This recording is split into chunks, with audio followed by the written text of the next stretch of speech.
warahmatullahi wabarakatuh.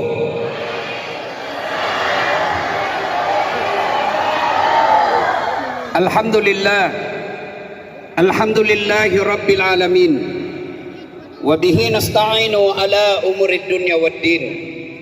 Ashhadu an la ilaha illallah wa ashhadu anna Muhammadan abduhu wa rasuluh. Allahumma salli ala sayyidina Muhammad wa ala alihi wa sahbihi ajma'in. Amma ba'd. Ibu bapak, saudara-saudara sekalian, teristimewa para alim ulama, ibu-ibu majelis taklim yang insya Allah dimuliakan dan dirahmati oleh Allah Subhanahu wa ta'ala. 4 tahun yang lalu di lokasi kita ini ada orang yang hilang ibunya. Kenapa Tuhan kasih apa?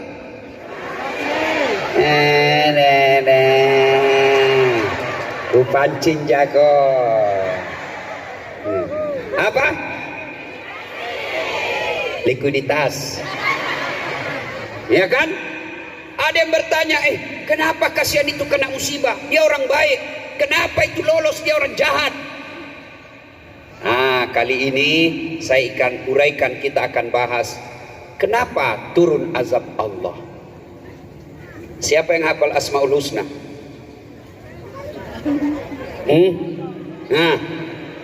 Ya Allah, Ya Ya Rahim, Ya Salam, Subhanallah wa bihamdi, Subhanallahil azim. Coba itu dengar nama-nama Tuhan. Baik toh? Maha pengasih, Maha penyayang, Maha pemberi, Maha kaya, Maha pemaaf, Maha penerima doa, Maha pengampun. Semua bagus. Tidak ada nama Maha menyiksa, Maha bikin bangkrut, Maha bikin bakar rumah.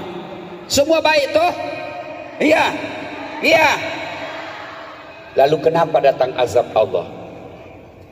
Satu kali kau sakiti hati ini, masih ku maafkan.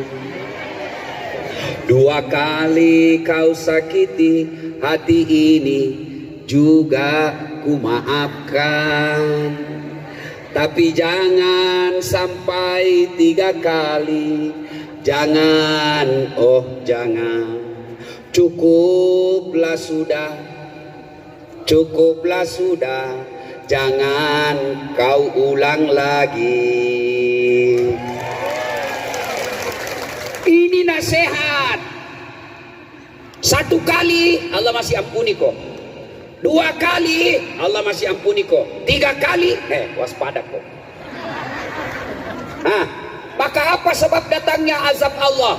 Menurut surah Ali Imran dijelaskan sebab turunnya azab Allah: tsunami, gempa, kebakaran, likuifaksi, apalagi banjir. 1, kata Allah, wa yakfuruna bi ayatillah, mereka kufur terhadap ayat-ayat Allah. Kalau kutunjuki, pasti banyak di sini tidak tahu mengaji. Iya toh? Tahu ndak? Menurut hasil survei di Indonesia yang 88% Islam, ternyata lebih 60% orang Islam Indonesia tidak tahu baca Quran. Iya toh? Lalu apa yang disebut mereka kufur terhadap ayat-ayat Allah? Menurut ulama, mereka baca Al-Quran tapi ajarannya diinjak-injak. Mereka selalu ngaji tapi ajarannya diinjak-injak. 1, wa'tasimu bihablillahi jami'an wa la tafarraqu. Kita hafal itu. Berpegang teguhlah engkau kepada tali persaudaraan agama Allah dan janganlah engkau bercerai-berai. Jangan mesti salah-salah, jangan kau bertengkar, jangan kau putus saudaramu. Tapi apa buktinya? Gara-gara pilkada. Wane biro. Ini semua pelakunya majelis taklim ini. Minta baju seragam, minta kasidah, minta jilbab. Sudah itu lain natusu. Kalau banyak penduduk manusia seperti itu, dia baca Al-Quran, tapi dia injak-injak ajarannya. Tunggu makona calla ku Allah Ta'ala. Ayat apa lagi? Ada ayat wa ahallallahu bai'a wa harramar riba. Itu jelas, dia baca itu. Allah halalkan jual beli, Allah haramkan riba. Tapi apa yang dia perhati? Dagangnya curang. Hilang gas, hilang minyak goreng. Berapa harganya ini? 50.000. Mahalnya. Itu lagi nak modal juga kasih kok. Karena kita sama-sama bekas kompa di sini. Kita sama-sama orang Palu, maka ku kasih kok modal. Padahal sudah ada untungnya. Ketika dia bilang ada modal sudah ada untung, maka itu yang disebut riba. Baru enggak? Baru ini sarung baru. Ternyata bekas. Asli enggak? Asli. Demi Allah, asli. Tahu-tahunya palsu. Kalau banyak pedagang begitu, tunggu. Natalla ku Allah Ta'ala.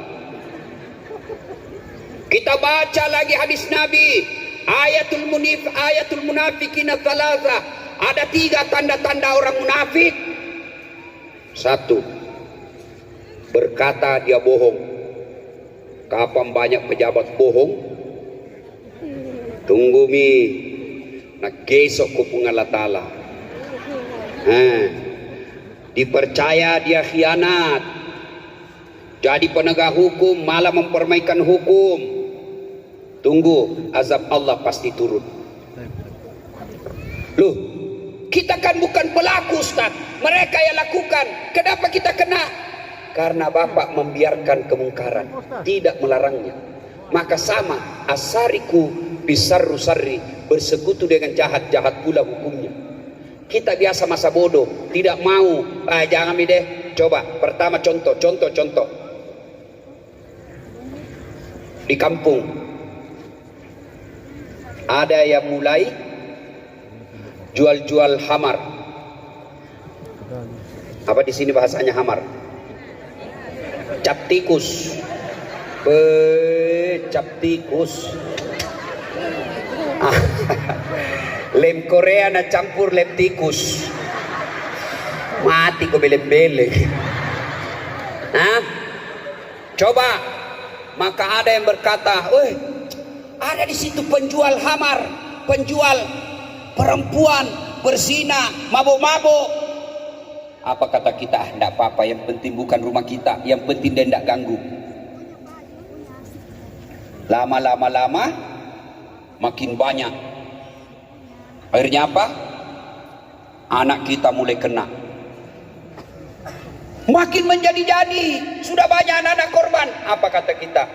Biar yang penting bukan anak kita. Makin menjadi-jadi. Maka datang prostitusi, datang minuman keras, datang narkoba. Karena mereka sudah mulai banyak, pengajian nak bilang kasih pindah itu masjid mengganggu. Kita mau melawan, tidak bisa lagi. Kenapa? Karena kita sedikit, karena kita biarkan lambat laun kebatilan jadi banyak. Maka kalau lihat penjual narkoba, lapor di polisi. Soal polisi tindak atau tidak bukan urusanmu, yang penting lapor. Kamu lihat perzinahan, lapor. Kamu lihat judi, lapor. Kalau sudah lapor tidak ditindak, polisi dapat 2 dosanya.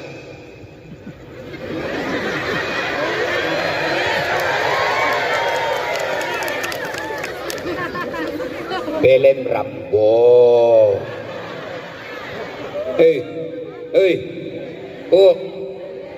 Jangan kau musuhi polisi, dia kasihan ini. Banyak, dia mau dengar juga ini. Ini dari tadi pagi tugas ini kasihan. Sudah busa-busa semua kalepanya ini. Peres sami. Ini bajunya paling 3 hari sudah nak pakai. Lihat nih kasihan ini. Untuk apa? Supaya nak jaga kok. Kamu pikir ini ceramah jadi kalau polisi tidak kasih izin? Enggak. Coba lihat kasihan polisi ini. Coba lihat kasihan polisi. Di kantor dimarah-marah sama komandannya. Siap salah komandan, siap salah. Pada siap salah kamu. Iya toh? Di warung kopi difitnah. Baru datang orang semua dalam. Datang minta ditraktir lagi tuh. Iya toh? Di jalan minum azab, difitnah, diteriaki, Belen Rambo. Iya toh? Sampai di rumahnya dimaki-maki lagi sama istrinya. Bodoh ini, kenapa kau ndak lawan? Mana mau dilawan, Nadia Kapolres. Ini kasihan ini nasinya Pak Polisi ini. Maka jangan musuhi polisi. Bayangkan kalau tidak ada polisi di Indonesia, kacau. Rumahmu dirampok, tanahmu diserobot, bigo di polisi. Pak Polisi, tolong dulu tegakkan hukum. Apa kau tuh polisi? Mohon maaf Ibu, baru jam yang lalu polisi bubar. Makanya jangan musuh polisi. Polisi juga harus jadi orang baik.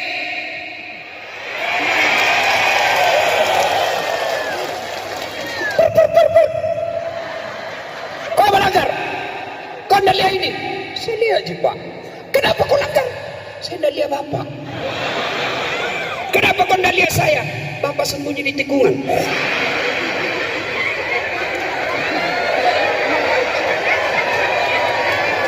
Mana surat-suratmu? STNK, SIM, mana? Lengkap. Saya tilang kau. Kenapa Bapak tilang saya? Kau pembohong. Maksudnya apa Pak? Motormu Honda, jaketmu Yamaha. Itu polisi film India, bukan polisi Indonesia. Bu, itu yang lagi ribut-ribut ini sudah hampir 2 bulan. Ibu tahu enggak? Belum cukup 100 pelakunya. Sudah ada yang disel, sudah ada yang dipecat. Itu belum cukup 100, masih lebih 470.000 polisi Indonesia yang baik.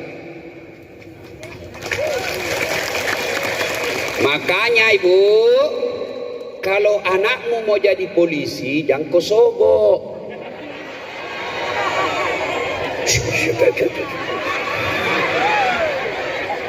Gampang itu Pak, gampang. Bisa diatur, nanti saya kasih sawah 2 hektar. Kalau banyak sudah pelaku begitu, tunggu Mi, azab Allah pasti turun. Nah, yang pertama penyebab turunnya azab Allah, wa yakfuruna bi ayatillah, mereka kufur terhadap ayat-ayat Allah. Allah katakan jangan kau sombong, tapi kita sombong. Jangan kau takabur, tapi kita takabur. Jangan kau borroh, kita borroh. Ada anggota DPR di sini? Ada? Cuma 1. Hafal kau mukanya, pilih lagi nanti nih. Itu anggota DPR kan kalau mau dipilih datang semua. Biar tidak diundang datang senyum. Begitu terpilih hilang kodalah. Beleng-beleng. Ada tukang tipu begitu? Ada. Kau salah, kenapa kau pilih dong? Makanya kau pilih. Hei, Bu, jangan sombong. Apa yang kau mau sombongkan? Pak Polisi mau sombong? Pensiun bos. Apa? Anggota DPR mau sombong? 5 tahun ji bos. Terpilih kau lagi, alhamdulillah. Tidak terpilih, wabillahi taufiq wal hidayah. Wassalam. Apa? Ini ada dokter siapa namanya? Yang mewakili Ibu Nilam Sari, Andi Matukeleng, pasti orang Bugis. Jadi nama itu jangan ku bilang apa arti sebuah nama. Dari namanya orang bisa ditahu sukunya. Coba Mi, kalau namanya Abdurrahman pasti Islam. Kalau namanya Johnson Misterius bukan Islam. Tapi begitu dia bilang namanya Ambo Dalle, pasti Bugis. Tidak mungkin jawab Ambo Dalle. Jenenge siapa mas? Ambo Dalle. Mana Ambo Dalle? Kalau Ambo Dalle pasti Bugis. Itu orang Bugis tidak mau kalah sama Udin. Kan ada dulu lagu Udin Sedunia toh. Oh, orang Bugis ada juga namanya Ambo Sedunia. Ambo yang untung terus dagang namanya Ambo Dalle. Ambo yang panjang umurnya Ambo Tuo. Ambo yang tidak pernah lolos palcaleg Ambo Saka. Ambo yang banyak di bengkel Ambo Tang.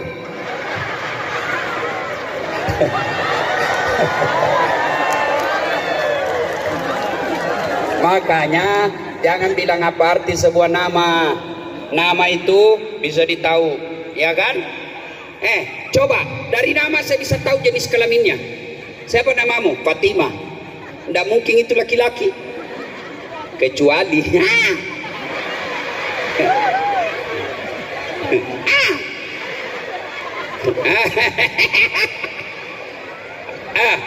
ya, jangan sombong. Ulama, penceramah, mau sombong. Ini bukan saya jago. Biar saya hebat kuasai ayat, kuasai hadis, tapi tidak ada penontonku. Saya di sini ceramah 2 jam berapi-api. Saudara-saudara sekalian, tidak ada yang nonton. Lewat Pak Polisi, sudah lama sakit ustaz. Iya toh? Maka kapan banyak manusia-manusia takabur, sombong, azab Allah pasti turun.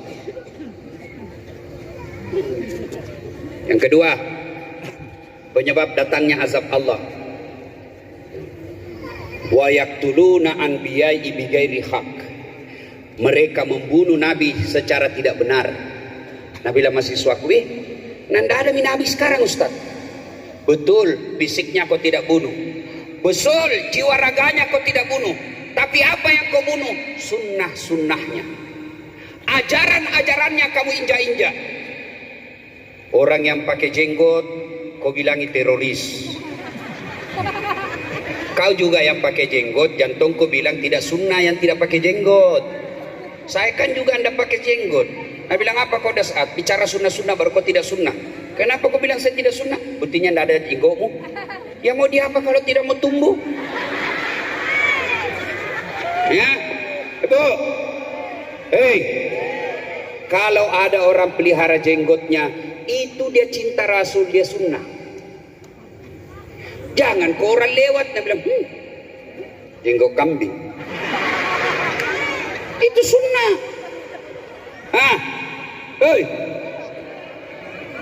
Celana mau dikasih cingkrang, silakan.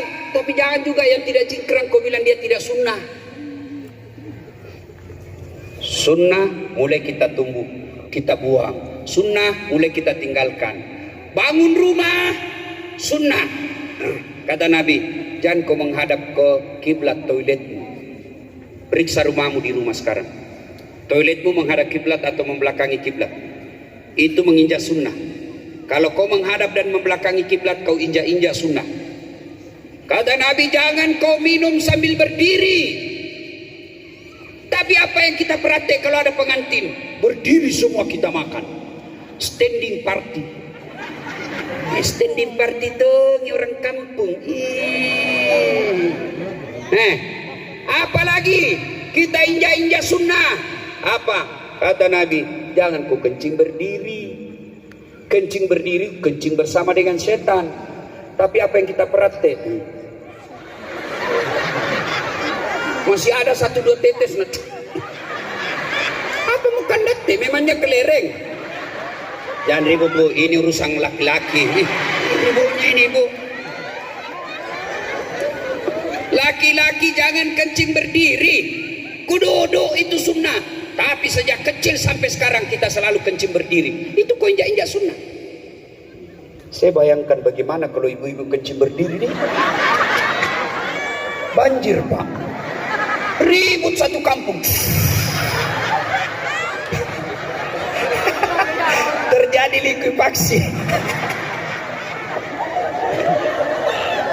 Ya, maka saudaraku yang mau melaksanakan sunnah silahkan, tapi kalian yang tidak mau jangkut celah.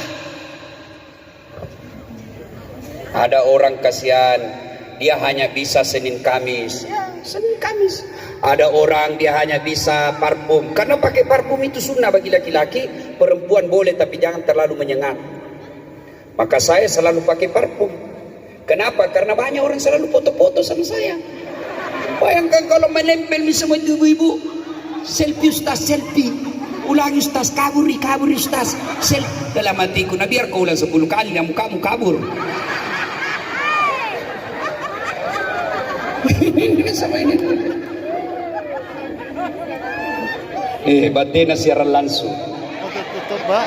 Berdua aja penontonnya. Salatullah Mullah ala toha Rasulillah. Salatullah salamullah ala Yasin. Saya mau dengar mana lebih kencang suaranya ibu-ibu dengan bapak-bapak.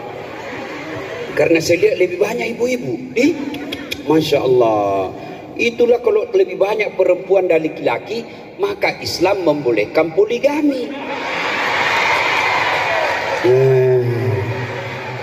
Tidak mau dipoligami baru dia.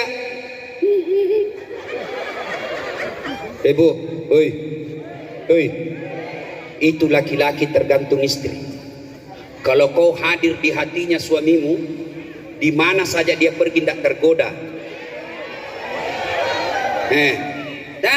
Bukan hadir dia, awasi suami periksa HP. Berapa kecanggihanmu periksa HP-nya? Ada HP-nya yang lain na simpang. Apalagi bisa jadi namanya lain, isinya lain. Kenapa tahu? Saya begitu. Ada dulu cinta-cinta monyetku di kampung. Masih SMP tuh. Setelah saya viral, selalu kamu nak telepon. Janda.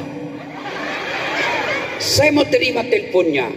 Nggak enak perasaannya mamanya cek. Saya blokir. Nanti dia bilang saya sombong satu kampung. Terpaksa ku tulis namanya di HP, penjual batu bata.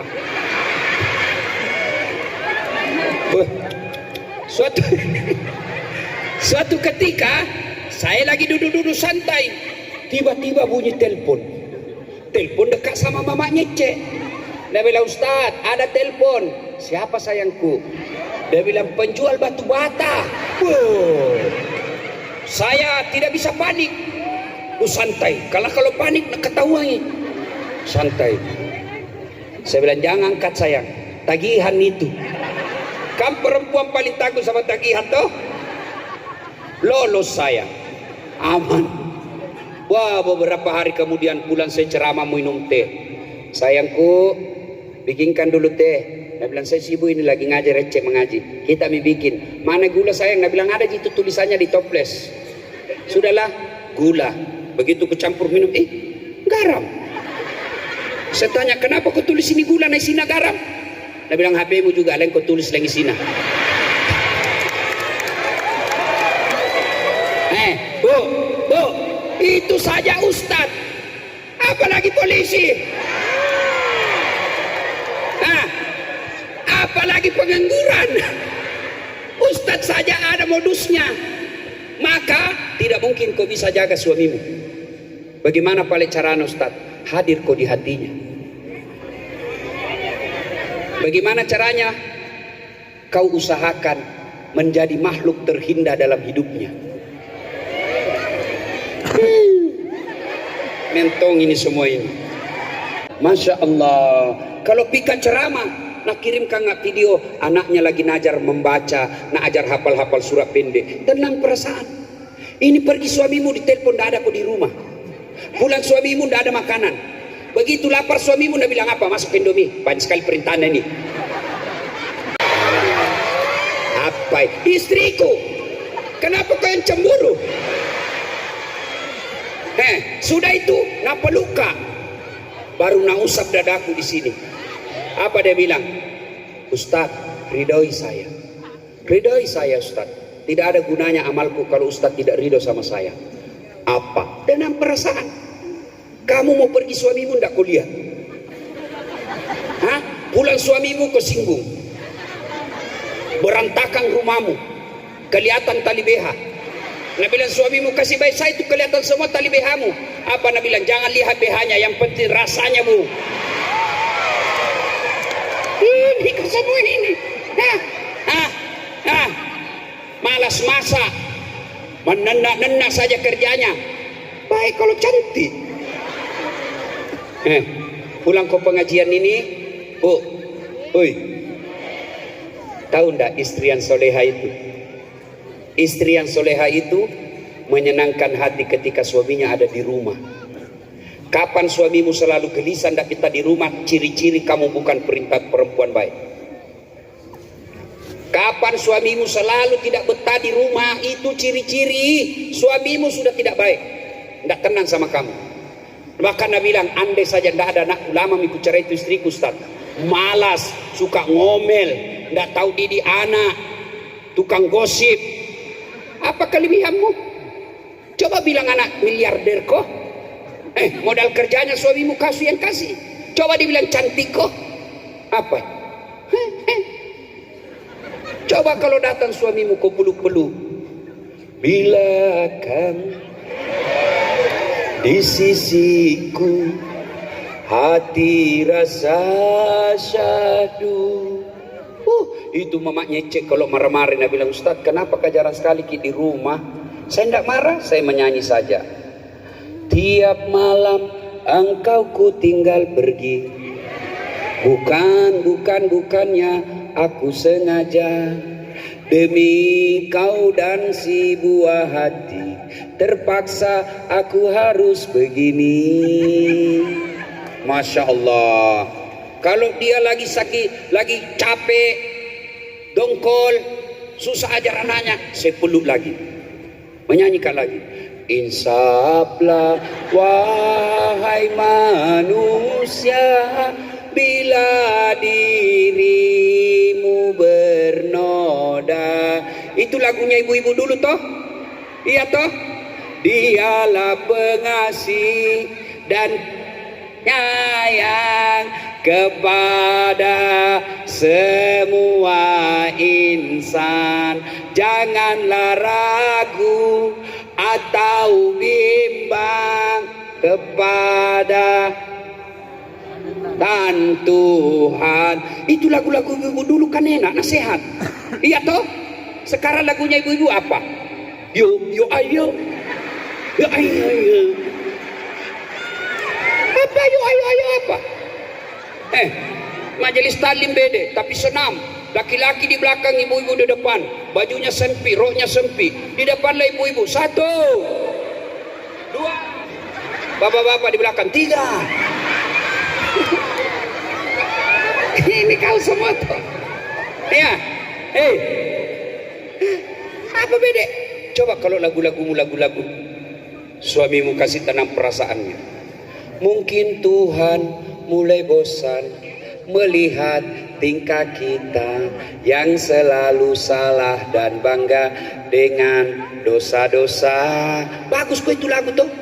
Ini lagumu kau apa? Putar ke kiri, nona, sekat kanan. Apa kau dapat kiri kanan? Salatullah Mullah. Ayo yang di belakang. Ala toha Rasul. Yang sana ayo deh. Yuk. Salatullah salamullah ala Yasin. Masya Allah. 3. Penyebab turunnya azab Allah. Wa kanu yaqtadun. Mereka telah melampaui batas. Nabi bilang orang Bugis tak lewat. Bu, kita baca itu, kita nonton itu berita di Jawa Barat. Ada kasat narkoba ditangkap gara-gara narkoba. Dia yang harus tangkap narkoba, malah dia menjual narkoba, polisi lagi. La haula wala quwwata illa billah. Bukan yang di sini, orang baik-baik semua ini kesini, orang baik-baik semua. La ilaha illallah. Coba makin lihat. Bu, tahu ndak di dunia itu penghasil minyak sawit terbesar di dunia siapa? Indonesia. Tapi apa yang terjadi? Hilang minyak goreng. Tidak masuk di akal toh. Itu disebut lewat-lewat. Hah? Di guru disuruh ngurus laut, malah jadi bajak laut. Maka kalau pejabat-pejabat kita begitu, tunggu, azab Allah pasti datang. Maka ibu bilang, ikan bukan kami, bukan kami yang melakukan itu. Betul bukan kamu, tapi kau yang pilih. Kau yang pilih toh? Iya. Bagaimana tidak? Kamu yang pilih. Hanya karena nak kasih kau 300.000 kau pilih orang jahat. Tepuk tangan kau baru kau semua itu. Nah tulis di rumahnya, siap terima serangan fajar. Bu, Pak, dia kasih anak-anak kita setengah mati ke Sulawesi belajar. Mereka kuliah di Unhas, pulang IP-nya 3,4, pulang IP-nya hampir 4, wisudawan terbaik, tapi tidak bisa bekerja. Kenapa? Susah lapangan kerja. Yang masuk menjadi pegawai yang punya uang untuk menyogok. Akhirnya anak tak kasihan. Mak, kamu tidak mau begitu. Makanya jangan kau sembarang kau pilih. Dia kau pilih hanya karena temanmu. Dia kau pilih hanya karena tetanggamu. Dia kau pilih hanya karena sekampungmu. Tapi lihat kau yang paling baik agamanya. Kapan kau pilih pemimpin yang tidak baik? Begini nih. Nah janji kimu na sumbang, dah ada datang-datang. Iya toh? Hah? Polisinya polisi, malah dia membunuh.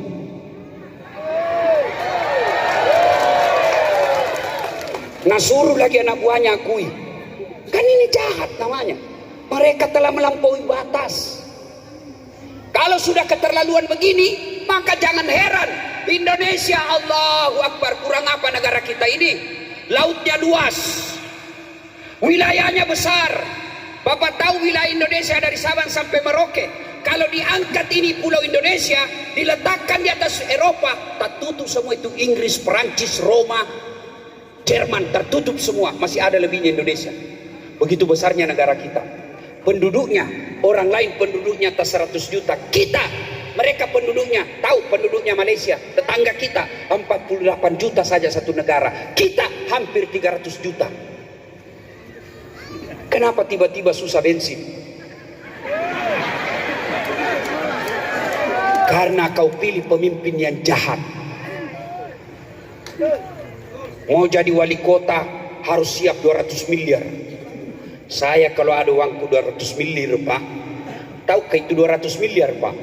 Bu, pernah lihat uang 200 miliar? Enggak pernah? Sama. Baik. Saya kalau ada uangku 200 miliar, ngapain saya ikut pilkada? Belum tentu saya menang. Kalau ada uangku 200 miliar Pak, saya kawin lagi 10 miliar. Ini biar bukan suaminya marah juga. Ibu-ibu, ada 4 golongan rumah tangga dalam Quran. Saya bilang apa saja Ustaz? Ada yang suaminya pengkhianat, istrinya beriman, Fir'aun. Ada juga istrinya beriman, suaminya beriman, istrinya kafir, Nabi Lut. Ada juga istrinya kafir, suaminya kafir, Abu Lahab. Ada yang istrinya beriman, suaminya pun beriman, Ibrahim alaihissalam. Ibu-ibu pilih keluarga mana? Mantap. Tapi Ibrahim Bu 2 istrinya. Si mau kok? Langsung dia bilang, ibu tidak usah Ustaz, Firaun saja. Bu, hei. Yang ketiga sebab datangnya azab Allah, mereka telah melampaui batas. Orang Bugis bilang tan lewat-lewat. Yang keempat, zalika bima atau, mereka berbuat zalim, berbuat dosa secara terang-terangan. Dulu itu perempuan dianggap aib kalau dia bonceng laki-laki. Begitu aja bonceng laki-laki saja perempuan begini dianggap itu kurang adab. Sekarang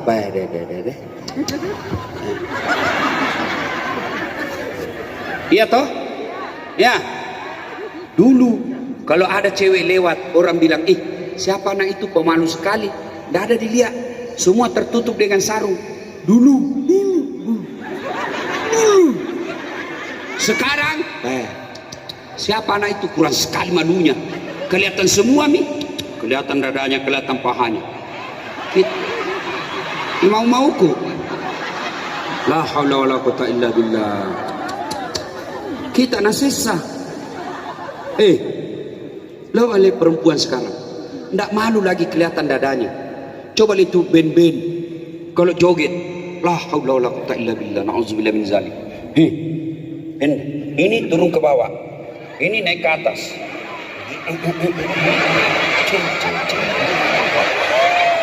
Ada itu Pak Haji nonton. Mereka berbuat dosa terang-terangan.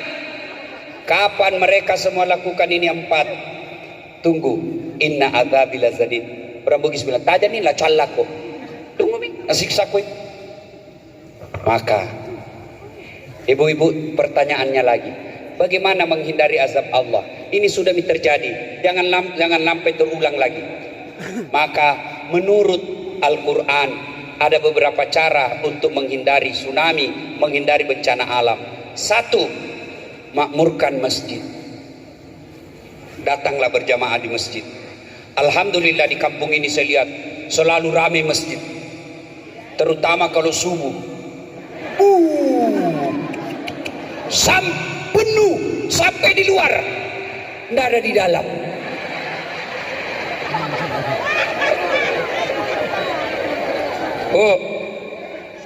Bagaimana kalau perempuan, Ustaz? Perempuan tidak dilarang. Nabi katakan wanita, perempuan tidak dianjurkan, tapi kalau mau ke masjid jangan kau larang. Kenapa perempuan dulu tidak dianjurkan? Karena kalau dia jalan sendiri khawatir diculik dan diperkosa. Dulu. Sekarang aman. Apalagi kalau ibu usianya sudah 65 tahun. Siapa mau culik kok? Bau minyak gosok.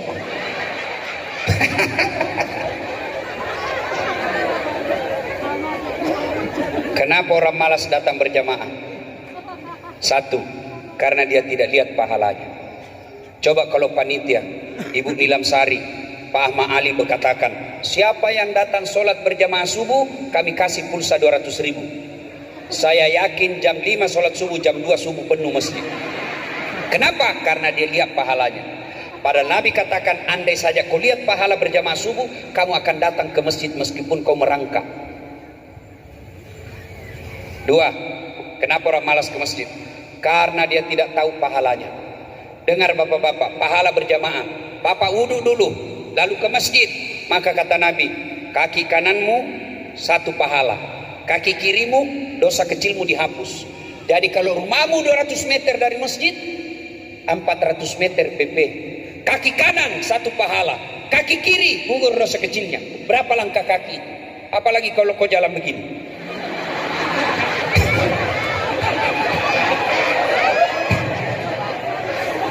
Iya toh? Yang kedua, pahala berjamaah. Kata Nabi, kalau kau ke masjid, seluruh materi yang kau lewati, aspal, tembok, tegel, dinding, pohon, semua akan jadi saksi, pagar, semua. Dia akan berkata, ya Allah, jangan kau masukkan dia neraka, masukkan surga. Saya saksinya, selalu dia datang jamaah di masjid. Itulah sebabnya ketika kita di masjid sholat sunnah, tiap 2 rakaat pindah, 2 rakaat pindah lagi. Itulah juga sebabnya Nabi menganjurkan, kalau kau ke masjid, usahakan lain jalan waktu pergi, lain pula jalan waktu pulang. Datang dari sana, pulang ke sana. Jangan juga salah paham. Teman-teman sudah dengar begini, dia ke Palu dulu, baru datang sholat. Selesai orang sholat dong. Yang ketiga, keutamaan berjamaah ke masjid. Kalau hujan, gerimis, tebang debu, masuk debu di bajumu, melengket debu di bajumu. Yang melengket itu melindungimu dari api neraka. Basah bajumu karena gerimis, yang basah itu akan melindungimu dari api neraka. Dia ibarat mantel. Basah baju tidak usah cemas, basah itu akan melindungi kita tidak disentuh api neraka. Jangan juga salah paham. Teman-teman sudah dengar begini, mau keluar dia tunggu hujan keras. Begitu hujan keras dia buang payungnya. Hai belem-belem namanya itu. Apalagi keutamaan berjamaah lipat 27. Artinya apa? Satu kali bapak sholat di masjid, 27 kali di rumahmu baru sama pahala. Maka datanglah berjamaah. Adik-adik sekalian, ada anak remaja di sini. Kau lihat ini penceramah sekarang. Saya bukan alumni pondok pesantren. Tidak pernah saya mondok, tidak pernah ke sekolah kelimur tengah sekolah. Tidak pernah saya pondok, tidak pernah pesantren. Di mana saya belajar agama? Di masjid. Maka bapak-bapak, kalau kau kirim anakmu ke Makassar, kau kirim anakmu ke Surabaya, ke Jakarta, ke Kendari, sekolah, ke Palu, cari masjid, rumah yang dekat dengan masjid. Kalau kau kasih kontrak anakmu, cari yang dekat dengan masjid. Jangan 10 menit dari pasar. Tiap hari kau mau pergi pasar. 5 menit dari rumah sakit. Berdoa kau tidak masuk rumah sakit. 10 menit dari bandara. Tiap hari kau mau pergi pesawat.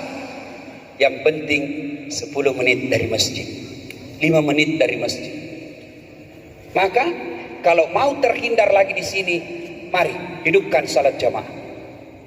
Apalagi keutamaan berjamaah. Di masjid ada silaturahmi. Gara-gara pilkada kita baku musuh, mau kita datang di rumahnya malu, maka caranya kita datang di masjid. Sudah itu duduk di sampingnya, takbir kita juga takbir. Begitu dia selesai, assalamualaikum warahmatullahi wabarakatuh, tunggu dia balik. Mungkin ada dorong kok. Iya toh.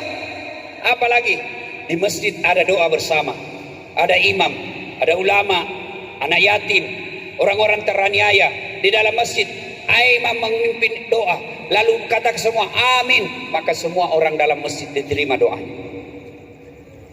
Maka kalau di masjid Pak Imam kalau baca doa kasih dengar orang. Jangan juga kita tidak tahu apa dia minta. Amin, amin. Perjelas dulu bos, apa kau minta? Siapa tahu yang imam anak-anak santri yang masih bujang. Ya Allah berikan kami jodoh. Nabi bilang bapak di belakang amin. Berarti bapak mau kawin lagi. Nabi bilang juga istrinya di belakang amin. Kau izinkan suamimu kawin lagi.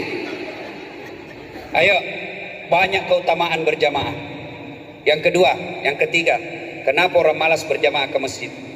Karena manajemen masjid tidak bagus. Ada masjid senang sekali kumpul saldo. Saldo kas 100 juta. Saldo kas 50 juta. Air wuduknya tidak ada.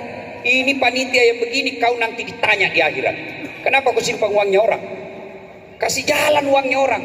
Belikan keran, belikan kipas angin, belikan tegel, belikan sarung, belikan jilbab. Supaya apa?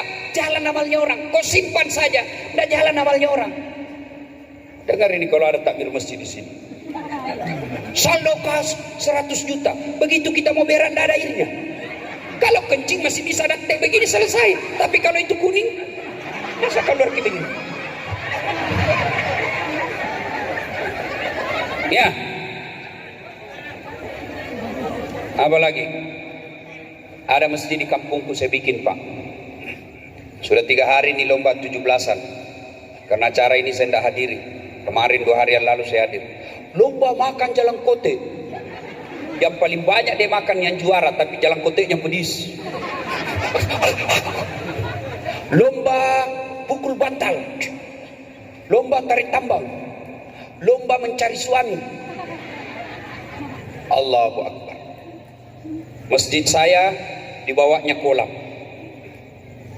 banyak ikannya, 15.000 ekor, ikan mas warna merah. Imamnya penghafal Quran. Tukang azannya anak muda yang kita bikin lomba azan, juaranya kita gaji tiap bulan, layaknya pegawai. Dibikinkan rumah dinas imamnya, kasih kendaraan. Ayo penceramanya belum ceramah sudah dikasih honornya. Alhamdulillah, orang datang rame-rame, karpetnya empuk, ber-AC. Allahu Akbar, rame orang datang. Kenapa? Dia merasa nyaman. Ini bagaimana orang mau ke masjid? Yang azan orang tua sudah pensiun.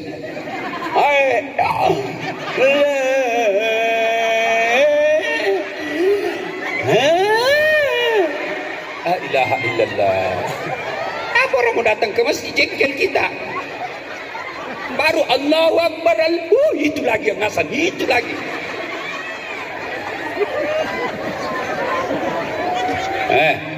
Apa lagi? Gimana orang mau ke masjid?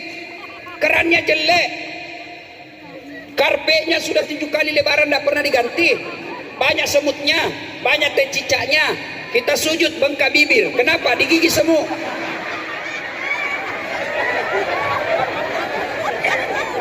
Lagi sound systemnya storing. Allahu Akbar.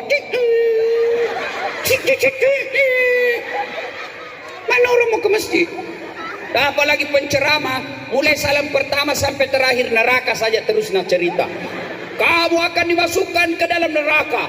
Di neraka apinya menyala-nyala, ditusuk pantatmu, keluar di lehermu, ditusuk matamu, digunting lidahmu. Tapi anak muda tidak usah di masjid bikin takut-takut. Iya toh? Apalagi imam. Allahu Akbar. Imamnya balik-balik sunnah Nabi. Nabi katakan, kalau kau jadi imam, ringkaskan bacaanmu. Ini sekalinya jadi imam Pak B, panjangnya bacanya. Nah sisa kita Pak, kita mau ruku belum bisa selesai, kita mau ikut tidak dihafal, terpaksa kita baca semua pengumuman di dinding. Keadaan keuangan, saldo kas, pengeluaran, bayar listrik. Iya toh? Belum selesai juga sudah habis semua papan dibaca, belum bisa selesai, kalender lagi dibaca. Persatuan Guru Republik Indonesia Kabupaten Sigi, belum selesai, bajunya lagi orang dibaca. Ahmad Ali, caleg DPR RI. Ayo, ada juga imam begitu. Kata Nabi, kalau kau jadi imam, ringkaskan bacaanmu. Ini baru mau takbir lama memang.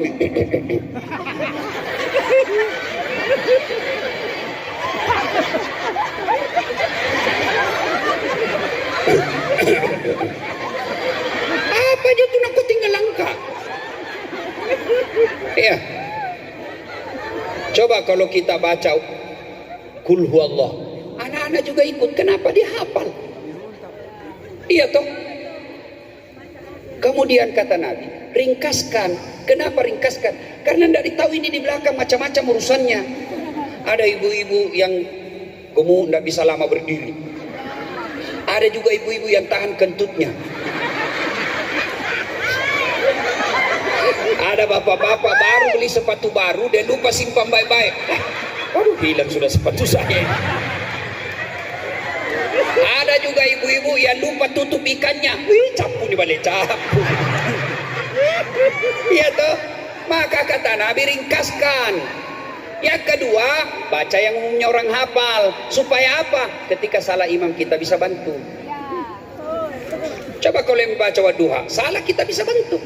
Tapi kalau dia baca Al-Anfal ayat 10 sampai 50, salah, hadapi dirimu sendiri.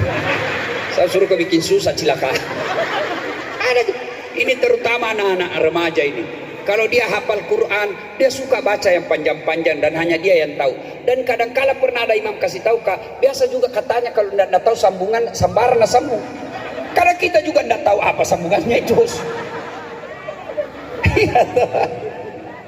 Ya, kata Nabi, ringkaskan.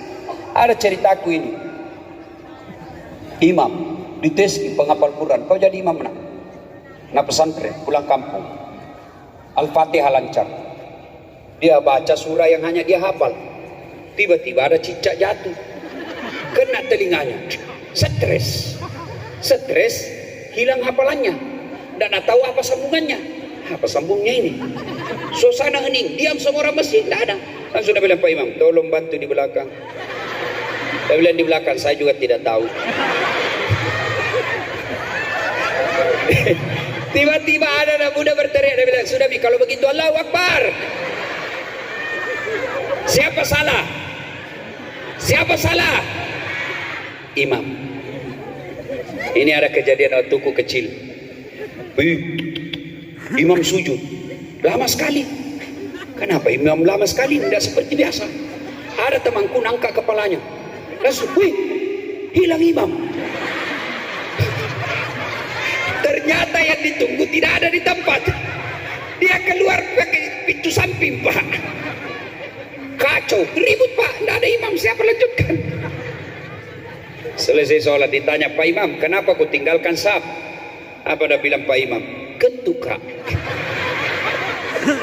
Lain kali Pak Imam, kalau kau kentut kasih bangun ki dulu supaya dilihat kau pergi. Dia sengaja karena saya malu kau tahu. Siapa salah? Siapa salah? Maka hati-hati milih imam. Ya, kalau makmum, mulai orang gila sampai orang cerdas boleh jadi makmum. Makmum, mulai orang yang waras sampai orang gila boleh jadi makmum. Mulai orang dewasa sampai belum balik boleh jadi makmum. Tapi imam tidak boleh, harus ada syarat-syaratnya. Kenapa? Karena kalau salah imam kacau masjid. Maka hati-hati milih imam. 2024 kita milih imam nanti. Presiden, gubernur, bupati, anggota DPR, hati-hati milih imam. Sayang sekali kita ini mayoritas Islam, tapi setiap kita bicara Islam kita dibilang radikal. Padahal ini negara kita mayoritas Islam. Setiap kita mau bela agama kita dibilang intoleran, anti NKRI. Kenapa? Karena kadangkala kita salah memilih pemimpin. Maka tolong nanti Bu, jangan gara-gara uang 300.000 kau gadaikan masa depan bangsa. Ya, bisa? Bisa? Bismillah. Alhamdulillah. Nah, Ibu Bapak, datanglah jamaah di masjid. Kalau Bapak mau menghindari lagi musibah, hidupkan sholat jamaah. Berjamaah di masjid. Enaknya itu berjamaah di masjid. Lebih khusyuk, bersilaturahmi, pahalanya besar, tidak dibayar. Tapi kadangkala kita kalah dengan godaan setan. Ibu Bapak, saudara-saudara sekalian, banyak yang ingin kita sampaikan. Tapi waktu jualah yang membatasi kita. Apa kok? Masih bisa? Masih tahan 1 jam? Serius? Saya tidak tahan. Sakit dia. Terus. Kok kira saya tukang parkir? Terus. Belum puas. Memang saya bukan laki-laki pemuas. Salatullah ala toha rasulillah, salatullah salamullah ala yasin. Terakhir, kalau adik-adik punya Instagram, jangan lupa follow Dasat Latif. Bu, bayangkan itu artis ada followernya tak 5 juta, padahal tidak tahu apa nak kasih aku. Apa jadi bilang, hai guys, besti, kita lagi guys, apa kau dapat? Tapi kalau kau follow ulamamu, kau angkat derajatnya, sehingga pemerintah lihat, yang kau main-main, banyak followernya, banyak pengikutnya. Kan boleh kau follow artis, follow juga ulamamu. Masa ulama pengikutnya 100 orang? Malu tuh kita orang Islam. Maka follow ulama. Yang kedua, kalau kau follow ulama, kau dapat ilmunya. Ilmu berpahala. Kau amalkan ilmunya pahala. Kau sebarkan ilmunya pahala. Maka yang ada Instagramnya, silakan follow para ulama. Bayan di Palu, di Jakarta, follow ulama. Gimana caranya Ustaz? Tulis nama saya, tidak ada ustadznya. Dasat Latif saja. Dasat Latif 1212. Tidak ada ustadznya. Kalau ada ustadznya bukan saya punya itu. Banyak yang pakai fotoku dan namaku. Banyak. Tapi yang saya punya Dasat Latif 1212 centang biru. Ustaz, sudah ku follow ku tenda mau tak putar ceramahmu Ustaz. Ku tindis tidak mau. Aku yakin tidak ada kuotamu. Sudah ya? Insya Allah lain waktu dan kesempatan kita akan lanjutkan. Berdoa mudah-mudahan Pak Nilam, Ibu Nilam Sari sehat walafiat, saya datang lagi di sini. Pak Ahmad Ali sehat walafiat, undang lagi ke sini. Karena beliau yang undang saya. Karena kalau majelis taklim yang mengundang, tidak bisa, tidak ada saldomu. Jilbabmu aja belum lunas. Ya toh? Maka bersyukur ada politisi, ada orang kaya yang mau mendatangkan ustaz. Di kampungnya orang, apa dia datangkan orang kaya politisi, artis. Apa yang kau dapat kalau artis? Apa nak bawakan kau? Alamat palsu. Tidak juga nak kasih pegang kau. Apakah Cina-Cina aja kau? Alhamdulillah Pak Ahmad Ali, Pak Ibu Nilam Sari mendatangkan ustaz sehingga kita bisa bertemu. Alhamdulillah. Tapi ibu bapak, tidak ada gunanya saya sampaikan ini kalau pulang tetap tidak mendirikan solat. Wujud konkret, kalau bapak ibu cinta kepada Allah dan menghindari tsunami atau bencana alam seperti 4 tahun yang lalu, cara paling konkret, kau datanglah ke masjid. Insya Allah, Allah akan berikan kemakmuran buat kita.